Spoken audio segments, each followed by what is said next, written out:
আসসালামু আলাইকুম। সুপ্রিয় শিক্ষার্থীবৃন্দ, তোমরা সকলেই কেমন আছো? নিশ্চয়ই ভালো। আলহামদুলিল্লাহ, আমিও ভালো আছি।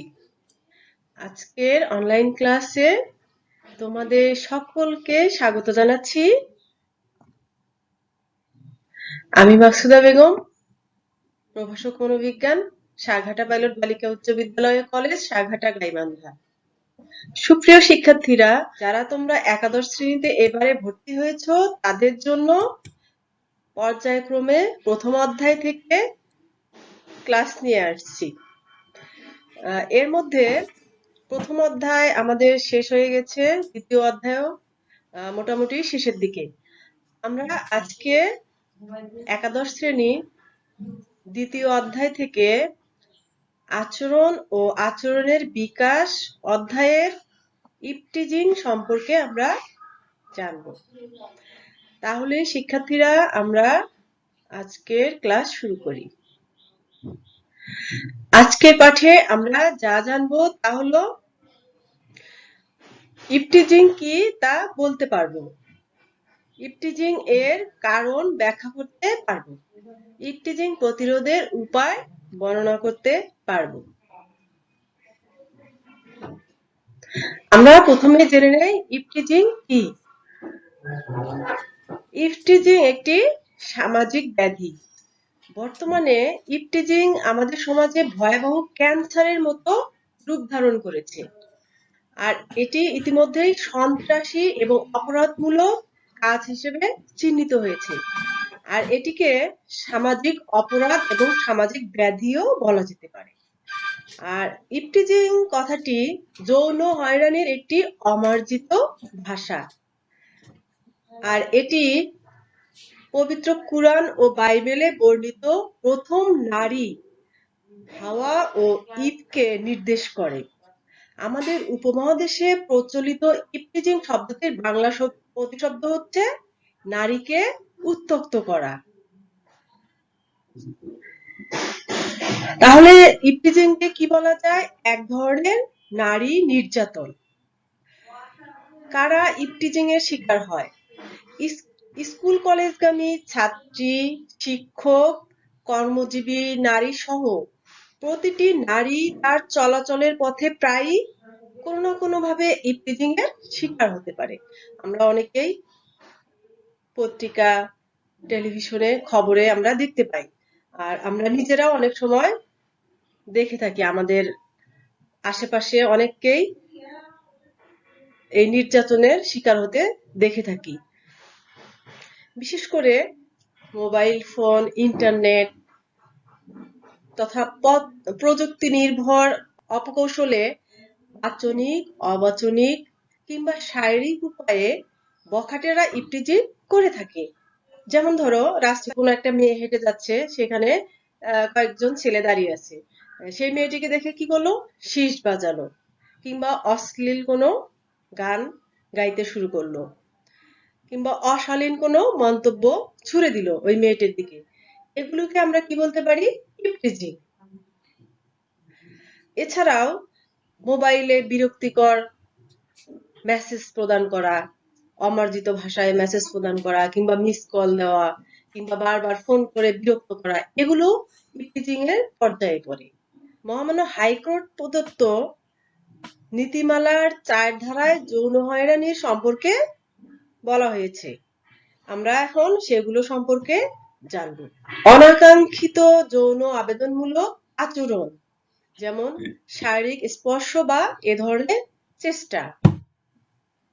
প্রাতিষ্ঠানিক বা পেশাগত ক্ষমতা ব্যবহার করে কারো সাথে যৌন সম্পর্ক স্থাপনের চেষ্টা করা। যৌন হয়রানি বা নিপীড়নমূলক উক্তি ব্যবহার করা। যৌন সুযোগ লাভের জন্য অবৈধ আবেদন। যৌন আবেদনমূলক বক্তব্য বা ভঙ্গি। অশালীন ভঙ্গি, অশালীন ভাষা বা মন্তব্যের মাধ্যমে উত্ত্যক্ত করা বা অশালীন উদ্দেশ্য পূরণে কোনো ব্যক্তির অলক্ষ্যে তার নিকটবর্তী হওয়া বা অনুসরণ করা। যৌন ইঙ্গিতমূলক ভাষা ব্যবহার করে ঠাট্টা বা উপহাস করা।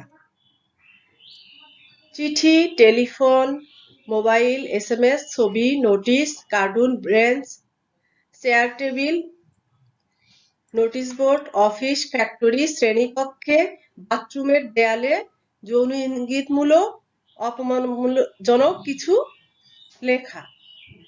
ব্ল্যাকমেইল অথবা চরিত্র হননের উদ্দেশ্যে স্থির বা ভিডিও চিত্র ধারণ করা। যৌন হয়রানির কারণে খেলাধুলা, সাংস্কৃতিক, প্রাতিষ্ঠানিক বা শিক্ষাগত কার্যক্রমে অংশগ্রহণ থেকে বিরত থাকতে বাধ্য হওয়া। প্রেম নিবেদন করে প্রত্যাখ্যাত হয়ে হুমকি দেওয়া বা চাপ প্রয়োগ করা। ভয় দেখিয়ে বা মিথ্যা আশ্বাস দিয়ে বা প্রতারণার মাধ্যমে যৌন সম্পর্ক স্থাপন বা স্থাপনের চেষ্টা করা।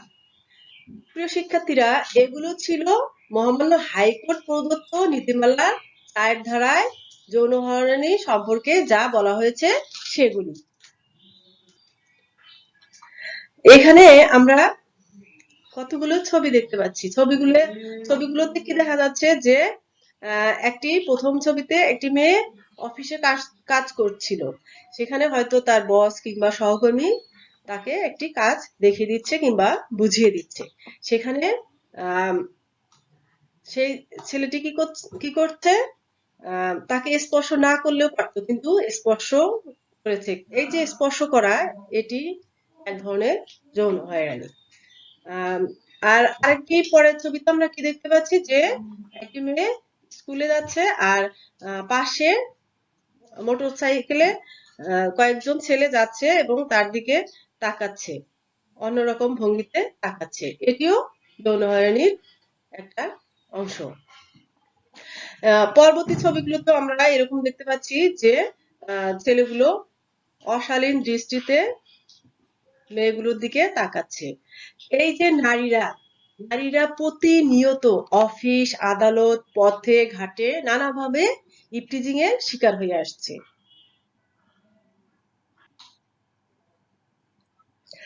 প্রিয় শিক্ষার্থীরা, আমরা এতক্ষণ ইভটিজিং কি সে সম্পর্কে জানলাম। আমরা এবারে জানবো ইভটিজিং এর প্রভাব। নারীর জীবনে ইভটিজিং কিরকম প্রভাব পড়ে সে সম্পর্কে আমরা জানবো। ইভটিজিং নারী জীবনকে বিভ্রান্ত করে তোলে। নারী জীবনে বিষাক্ত সমস্যার মারাত্মক নেতিবাচক প্রভাব রয়েছে। এটি নারী জীবনের সবচেয়ে খারাপ ও ভয়ানক একটি অভিজ্ঞতা। আর এই ইভটিজিং এর ফলে একজন নারী যে শুধু তার নিজের জীবনের উপর দিয়েই অনেক সমস্যার সম্মুখীন হয় তাই নয়, এই ইভটিজিং এর ফলে ওই নারীর পুরা পরিবার ভুক্তভোগী হয়। নারীরা এ সময়ে হারিয়ে যায় হতাশার একটা অথৈ সাগরে, যার চূড়ান্ত সমাধি ঘটে নির্মম আত্মহননের মধ্য দিয়ে। আমরা অনেকেই অনেক সময় শুনেছি যে একজন নারী নির্যাতনের শিকার হয়েছে, তার ফলে সে কি করেছে, কোনো উপায় না দেখে আত্মহত্যার পথ বেছে নিয়েছে। এরকম কিন্তু আমরা অসংখ্য ঘটনা টেলিভিশন, পত্রিকা, ফেসবুক বিভিন্ন মাধ্যমে দেখে থাকি, শুনে থাকি আমরা, কিংবা আমরা আমাদের বাড়ির আশেপাশে সব জায়গায় আমরা এই ঘটনাগুলো প্রতিনিয়ত দেখে থাকি। এই যে ঘটনাগুলো ঘটে, এটা কিসের কারণে ঘটে? এটা ইভটিজিং এর প্রভাবে ঘটে। আর এই ইভটিজিং এর শিকার কারা হয় সবচেয়ে বেশি? বিশেষ করে স্কুল কলেজগামী মেয়েরাই এই ইভটিজিং এর শিকার সবচেয়ে বেশি পরিমাণে হয়ে থাকে। প্রায় 65% থেকে 70% ঘটনা ঘটে শিল্প প্রতিষ্ঠানের আশেপাশে। এর ফলে বাল্য বিবাহের প্রবণতা অনেকটা বেড়ে যায়। বাবা মা যখন দেখে যে তার মেয়ে ইভটিজিং এর শিকার হচ্ছে, নারী নির্যাতনের শিকার হচ্ছে, তখন বাধ্য হয়ে তার মেয়েকে এই নারী নির্যাতনের হাত থেকে বাঁচানোর জন্য বিয়ের বয়স হওয়ার আগেই বিয়ে দিয়ে দেয়। এছাড়া ইভটিজিং এর শিকার শুধু স্কুল কলেজগামী মেয়েরাই নয়, কর্মজীবী নারীরাও ইভটিজিং এর শিকার হয়ে থাকে। তারা চলার পথে কিংবা কর্মস্থলে বিভিন্ন ভাবে ইভটিজিং এর শিকার হয়ে থাকে। অনেক সময় তার ইভটিজিং এর ফলে তারা তাদের চাকরি ছাড়তেও বাধ্য হন। এভাবে ইভটিজিং পরিবার, সমাজ ও রাষ্ট্রের উপর মারাত্মক প্রভাব ফেলছে। আমরা ইভটিজিং এর প্রভাবগুলো জানলাম। আমরা এবারে জানবো ইভটিজিং এর মূলে কতগুলো কারণ রয়েছে। আমরা এই কারণগুলো সম্পর্কে এখন জানবো। পারিবারিক ও নৈতিক মূল্যবোধের অবক্ষয়। শিক্ষানীতিতে সুস্থ চরিত্র গঠনে উপযোগী যথাযথ ধর্মীয় শিক্ষার কারিকুলাম বাস্তবায়ন না করা, নারীর প্রতি শ্রদ্ধাশীল না হওয়া কিংবা নারীর প্রতি শ্রদ্ধাশীল দৃষ্টিভঙ্গির অভাব, নারীকে পণ্যবস্তু ও ভোগ্যবস্তুর মতো মনে করা, স্যাটেলাইট টিভির অবাধ ও অনিয়ন্ত্রিত প্রদর্শন, সুস্থ মূল্যবোধ সৃষ্টির ক্ষেত্রে মাতাপিতার অসচেতনতা, অসৎ সঙ্গ, বেকারত্ব ও অশিক্ষা, মাদকদ্রব্যের প্রতি আসক্তি, সুস্থ সাংস্কৃতিক চর্চার অভাব, ইভটিজিং বিষয়ক অপরাধ সম্পর্কে অজ্ঞতা, লিঙ্গ বৈষম্যমূলক সামাজিক ব্যবস্থাপনা, ইভটিজিং বিরোধী স্বতন্ত্র আইন না থাকা। আমরা ইভটিজিং এর যে কতগুলো কারণ রয়েছে সেই কারণগুলো সম্পর্কে জানলাম। আমরা এখন জানবো ইভটিজিং নির্মূল ও প্রতিরোধকল্পে সাম্প্রতিককালে নেওয়া নানা পদক্ষেপ সম্পর্কে। ভ্রাম্যমাণ আদালত, আমরা অনেকেই শুনেছি ভ্রাম্যমাণ আদালতের কথা। ভ্রাম্যমাণ আদালতে কি করা হয়? একজন ম্যাজিস্ট্রেট তাৎক্ষণিকভাবে সেই যে কোনো ঘটনা অনুসন্ধান করে সেখানে শাস্তি প্রদান করে থাকেন, সেটা কি ভ্রাম্যমাণ আদালত। ইভটিজিং বন্ধে 9 নভেম্বর 2010 থেকে কার্যকর একটি ভ্রাম্যমাণ আদালত নির্বাহী ম্যাজিস্ট্রেটদের তত্ত্বাবধানে আইন দণ্ডবিধির 509 ধারা সংযোজন করা হয়েছে। আর এ ধারা প্রয়োগ করে ম্যাজিস্ট্রেট অপরাধীকে ঘটনাস্থলে বিচার করে সর্বোচ্চ 1 বছরের কারাদণ্ড বা অর্থদণ্ড কিংবা উভয় দণ্ডে দণ্ডিত করতে পারেন। আরেকটি আছে প্রতিরোধ কমিটি। প্রতিটি শিক্ষা প্রতিষ্ঠানে ইভটিজিং উত্তক্তকরণ বন্ধের জন্য শিক্ষা মন্ত্রণালয় থেকে সমাজের বিভিন্ন স্তরের প্রতিনিধিদের সমন্বয়ে ইভটিজিং প্রতিরোধ কমিটি গঠনের নির্দেশ দেওয়া হয়েছে। অভিযোগ নম্বর 7373, বাংলাদেশ পুলিশ সদর দপ্তর অভিযোগ নম্বর 7373 চালু করেছে। ইভটিজিং এর শিকার নারীরা এর মাধ্যমে পুলিশে ফোন করে অভিযোগ করতে পারেন।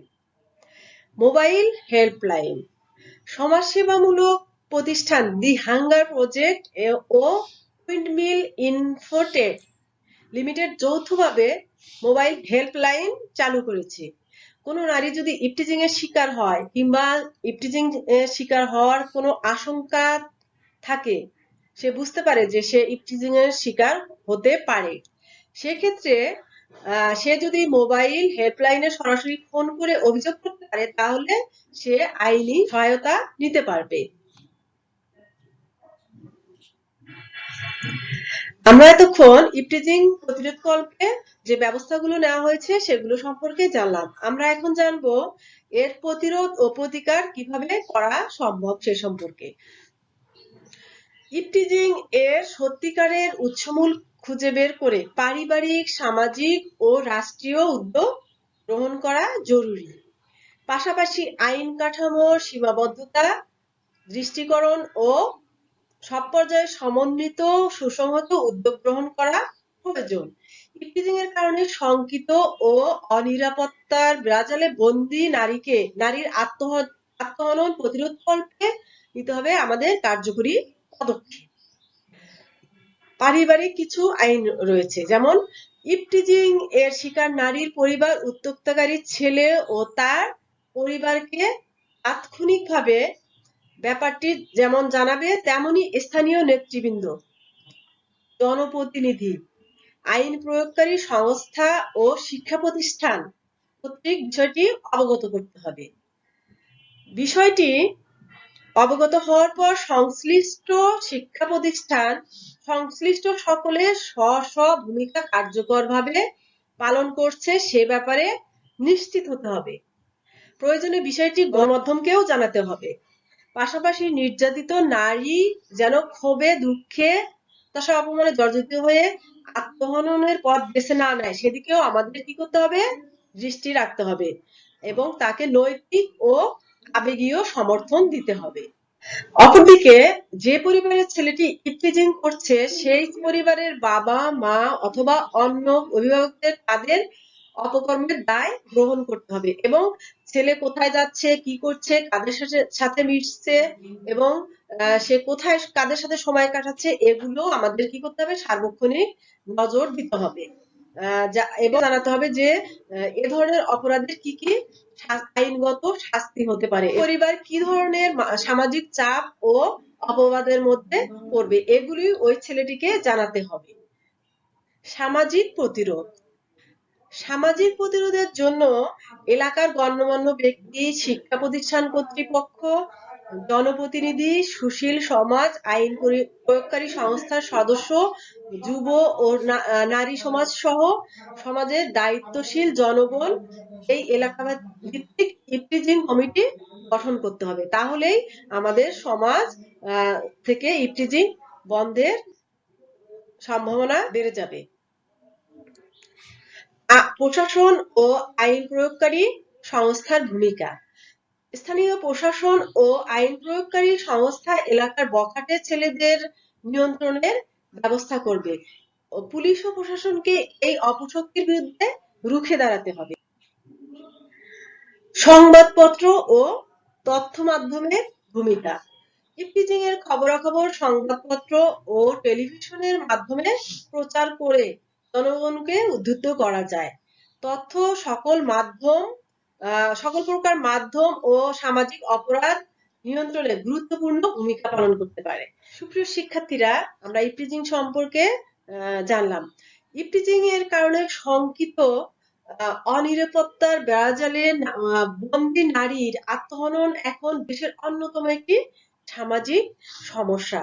কোনো সমস্যা সম্পর্কে যে সমাজ যত বেশি সচেতন ও সোচ্চার হয়, সে সমস্যা ওই সমাজ থেকে তত নির্মূল হয়ে যায়। ইভটিজিং এর বিপক্ষে জোরালো ও শক্তিশালী প্রতিরোধ ব্যবস্থা গড়ে তুললে উত্ত্যক্তকারীর পরিবার সমাজের কাছে, পুরো জাতির কাছে জবাবদিহি করতে বাধ্য হবে। সামাজিক মূল্যবোধ, নীতি-নৈতিকতা, আদর্শ জীবনবোধকে গিলে খাওয়া এই সমস্যা থেকে পরিত্রাণ এখন সময়ের দাবি। আমাদেরকে সমাজকে সচেতন হতে হবে এবং নারী নির্যাতনের প্রতি আমাদেরকে রুখে দাঁড়াতে হবে। তাহলেই আমাদের এই যে নারী নির্যাতন এগুলি বন্ধ হবে।